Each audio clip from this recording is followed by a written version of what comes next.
Selamat datang di channel Kontraktor versus Owner. Pada kesempatan kali ini saya akan memberikan tutorial bagaimana caranya melakukan desain secara statik. Dan kita akan melihat apa saja yang diperhitungkan dalam desain statik. Seperti yang kita tahu bahwa langkah pertama ya tentu harus melakukan permodelan pada grid, level, kemudian melakukan modeling, melakukan pembebanan, dan setelah itu baru kita bisa lakukan tahap desain. Untuk mendesain slab bisa lihat ya di videonya sudah ada di channel ini menggunakan analyze terlebih dahulu.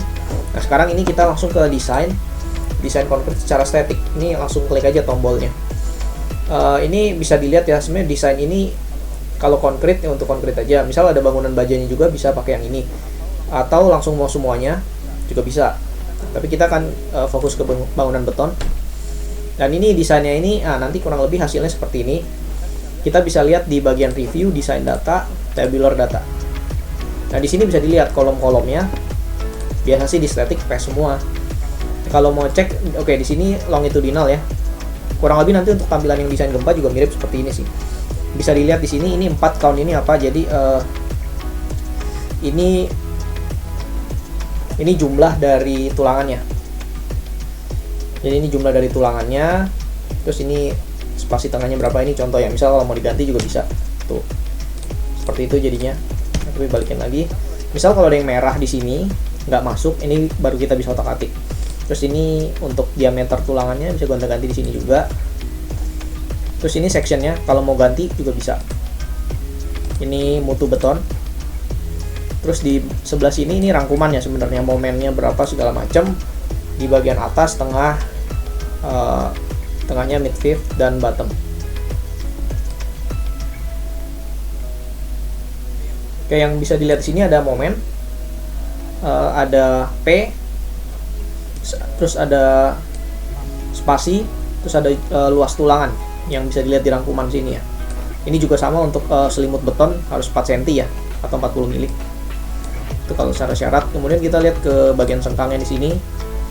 Nah, ini bisa diatur-atur untuk spacingnya berapa, tapi harus berhati-hati di sini karena kalau syarat tahan gempa itu cukup ketat kalau buat nanti ya. Biasa kita ngotak-atik di sini, nanti di gempa diotak-atik lagi sih. Ini untuk diagram interaksi karena kita tahu kalau kolom itu kombinasi dari P dan momen. Kalau lihatnya seperti ini artinya ini borosnya luar biasa ya. Ini karena kan cuma buat contoh tutorial aja. Jadi sebenarnya nggak perlu bikin sampai tahanan sekuat ini karena bebannya sekecil ini. Nah, ini perlu biasa kalau desain mau agak optimal mungkin bebannya di sini atau di sini gitu. Jadi seperti itu. Ini buat ngasih lihat aja P dan M karena yang menentukan bukan P doang, bukan M doang, tapi kombinasi dari keduanya gitu. Itu untuk kolom. Kemudian kita melihat lebih detail, lihat ke sebelah kanan sini ada cek di sini kita bisa lihat apa aja yang ada di sini. Ini longitudinal bar summary bisa dilihat di sini ya. Seperti ini ya tabelnya. Terus ada tie summary. Ini untuk sengkangnya ya. Oke, spasi berapa, diameter berapa, rasionya berapa. Ini oke 0,05. Ini benar-benar boros banget. Kemudian di sini untuk stack 2 kita bisa lihat concrete cover 40 cm, 40 mili maksudnya, atau 4 cm. Terus longitudinal bars, ini P, momen. Nah, ini tahanan momennya dihitung di sini. Resistance sama momennya berapa gitu. Ini semua bisa dicek. Nah, ini ada nilai modulus, ada FY, regangan juga semua ada di sini ya. Benar-benar dia ini ceknya lengkap banget.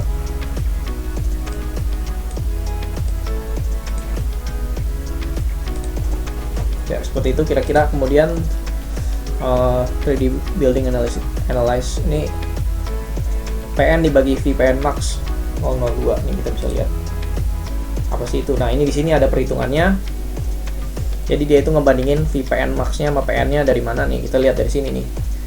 Ini VPN max nilainya segini, PN bannya segini, berarti ini ya benar boros banget. Oke, terus bisa dilihat lagi dari ini kelangsingan nih. Kalau ada LA per R nih, slenderness ini kelangsingan.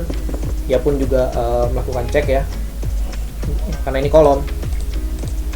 Dan seterusnya dia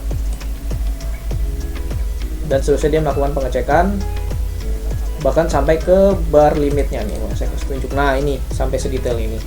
Dia melakukan pengecekan kira-kira berapa sih longitudinal terkecilnya yang diizinkan.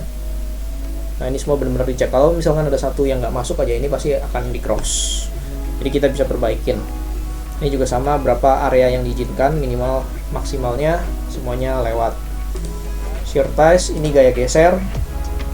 Ini tahanan beton 0,17. Kan terus ke bawah, sebentar ke bawah lagi.